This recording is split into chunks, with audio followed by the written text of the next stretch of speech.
滾滾長江東逝水，浪花淘盡英雄。是非成敗轉頭空，青山依舊在，幾度夕陽紅。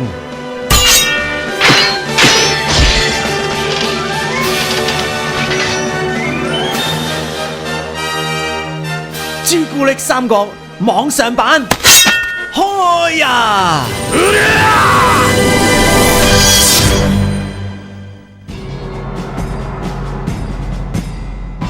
朱古力三國網上版又殺到嚟啦！上回講到18路諸侯大戰呢個董卓咧，喺啲虎牢關嘅裏邊，當然啦，最好打嘅呂布呢亦都要上場啦。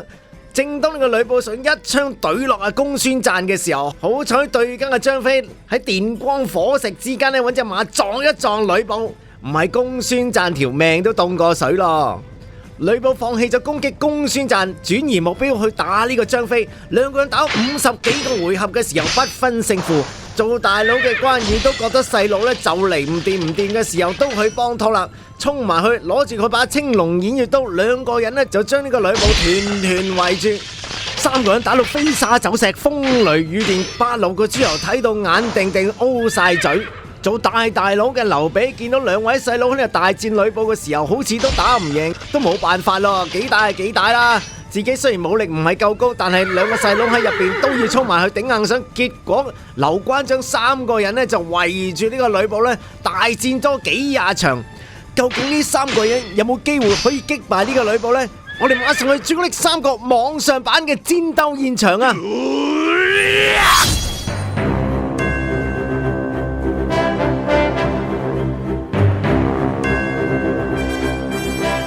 話說劉關張三個人團圍住呢個呂布嘅時候，呂布開始氣力不繼啦。兩位好好打嘅人士都互相默認，係時候啦，細佬，我哋出絕招啦！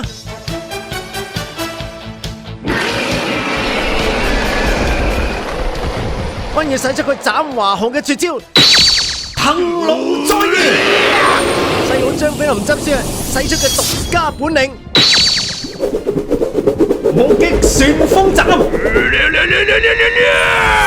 兩個絕招聚合一處，形成一股巨大嘅力量，正衝去呂布嗰度。呂布都要施展佢渾身嘅解數，谷到盡揼行有，發揮佢嘅小宇宙，使出佢嘅絕招，向住呢個劉備嗰度推進去。豈有此理，逼我出絕招啊！石破天驚！劉備睇到呂布使出一招石破天驚，正衝向佢塊面門嘅時候，大佬閃啊，衝緊埋嚟啦！急閃，好彩執翻條命。正當呢個電光火石之間形成一個空隙位，令到呂布可以有機可乘逃走。結果呂布就快馬加鞭，同隻赤兔馬講係呢個位啦。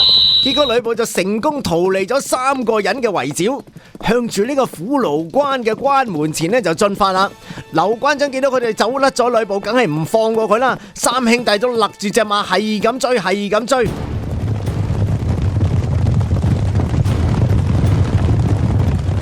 結果8路大軍就齊追上去追斬呂布嗰班手下。一時之間8路大軍嘅氣勢非常之旺盛啊！呂布嘅軍隊咧都死傷無數啦，走得快好世界啦！你呂布見到啲部下死，我話知你啦，總之我執翻條命就得啦。呂布騎住嗰隻快到冇朋友嘅赤兔馬開行推步，見到都去到目標位置啦。呢個虎牢關嘅時候，抽一抽個馬頭，隻馬嗌一嗌，突然間就跳起麥髀就衝上去呢個虎牢關，門都唔使開啊，一跳就跳咗上去啦。劉關張趕到去虎牢關嘅關下嘅時候，除咗見到呂布之外，中間又見到個肥佬。個肥佬真係識嘆喎，擔住把大遮同佢遮太陽，又食提子又剝花生，咁黑人憎個樣，呢個一定係董卓啦！我遠睇都見到佢嘅樣啦，聞都聞到佢陣除啦。喂，大佬，係時候唔好斬個呂布，正所謂擒賊先擒王，斬草要除根，梗係而家我哋衝上去呢，就嚼呢個董卓啦。搞掂呢個董卓嘅時候，呂布自然會投降噶啦。結果張飛就自告奮勇，夾一夾隻馬就衝去呢個虎牢關，單人匹馬，希望可以咧衝上去夾咗呢個董卓。點不知衝上去嘅時候就出事啦！你係張飛啫，不過你唔識飛啊！而且對家有幾廿萬嘅大軍喺度齊齊放箭，嗰啲箭呢好似雨水同埋冰雹咁啊，噓聲就衝落去張飛嗰度。劉關張見到咁多弓箭衝埋嚟嘅時候，勢色唔對啦，衝唔到噶啦，都係再度下橋點樣衝入去啦。八路嘅諸侯都講到啦，都叫劉關張唔好衝上去啦，見好就收啦，齊齊叫住劉關張啦，翻屋企啦，我哋今晚慶祝啊，我哋打贏咗呂布嘅大軍啊嘛。結果八路嘅諸侯就帶住劉關張就翻去大本營，就見阿盟主阿袁紹啦。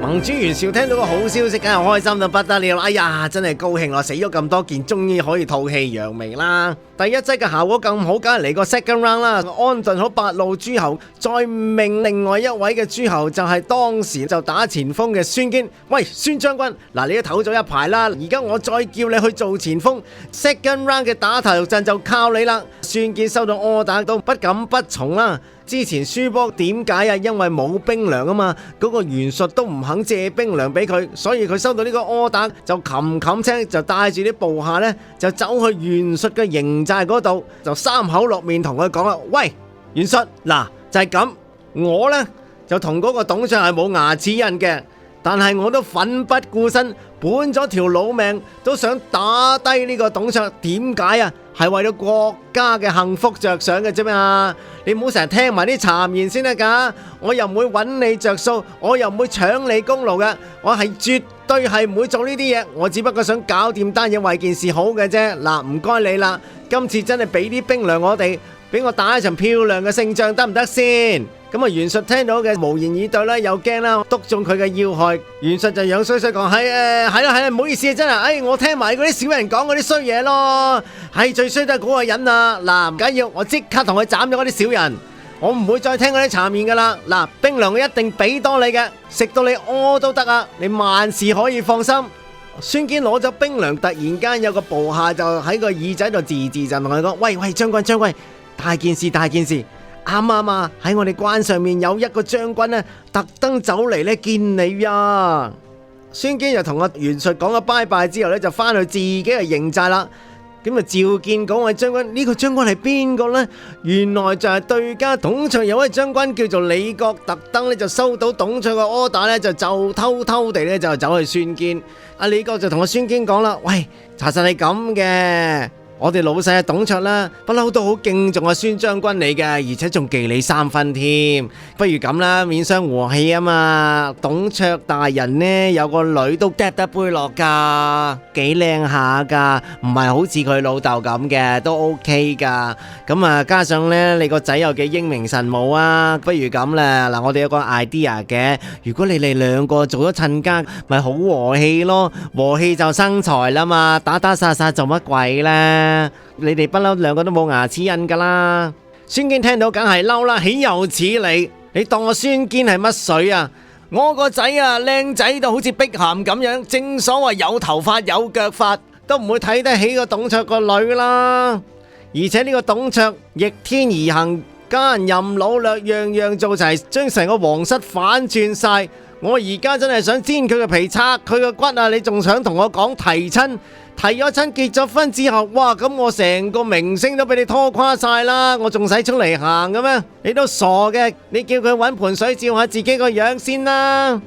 今日我唔斬你，我就俾面你。而家你好雜林，就快啲同你老細講啦。嗱，我轉個頭，我去完個廁所，我就拉大軍就衝嚟打你噶啦吓！快啲同你老細講，執定行李啦。好好順攤咁樣獻咗個關就最好，免傷和氣啦。唔係呢，今晚就有流血事件發生，我都唔想噶啦。咁啊，李傕就冇鞋玩劇走啦，就衝翻去見阿董卓，一五一十嘅嘢呢，就話俾阿董卓聽。董卓梗係嬲啦，豈有此理，話我女樣衰。董卓就問佢個軍師李儒啊，李儒呢鋪點搞好呢？李儒都好中肯咁樣話俾佢聽，嗱。老細，我哋今鋪個呂大人就慘敗啊！雖然佢冇受傷啊，但係都損兵折將啦。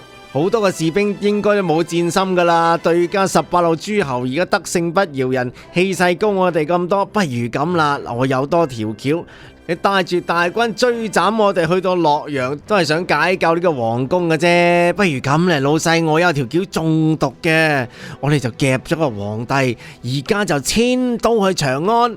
遷都去長安，話知你成個洛陽佔領咗啊！總之我夾住個皇上，邊度就係首都噶啦。喺呢個洛陽嗰度成日都有一個童謠，就係咁講嘅：西頭一個漢，東頭一個漢，陸走入長安，方可無私難啊！老細，咁你咪再度啲借口，就話俾啲文武百官聽嗱，而家喺個叫做東都洛陽嘅氣數呢已盡啦，係時候換下新景象，我哋去西遷，去到長安呢個地方，重新建立我哋嘅漢朝嘅首都。咁樣講，氣數又升翻上嚟啦，咁呢個漢朝又可以繼續玩落去。董卓聽到，哇，係好巧啊！總之我夾住個皇上去邊就去邊啦，簡直咁粗嚟啊！董卓好把呢條橋，所以星夜就急 call 呢個呂布同埋所有嘅文武百官去到洛陽嗰度開個緊急會議，就同大家講啦，嗱，我而家 check 到夜觀天象，我哋漢朝個東都洛陽200幾年氣數已經盡晒噶啦，到晒訂噶啦。問晒所有天文學家、掌上學家、堪輿學家、乜家物家、愛回家都有啊。總之大家都覺得長安呢笪地方氣勢非常之旺盛啊！嗱，我有個 idea， 我哋就將皇帝遷都去長安。全部嘅文武百官同我聽住，唔好諗住可以違抗呢個亡命吓！全部人而家馬上翻屋企執嘢，盡快就走佬。我哋要去長安。究竟董卓嘅陰謀夾皇帝遷都去長安成唔成功呢？下一集嘅朱古力三國網上版繼續同大家揭曉啊！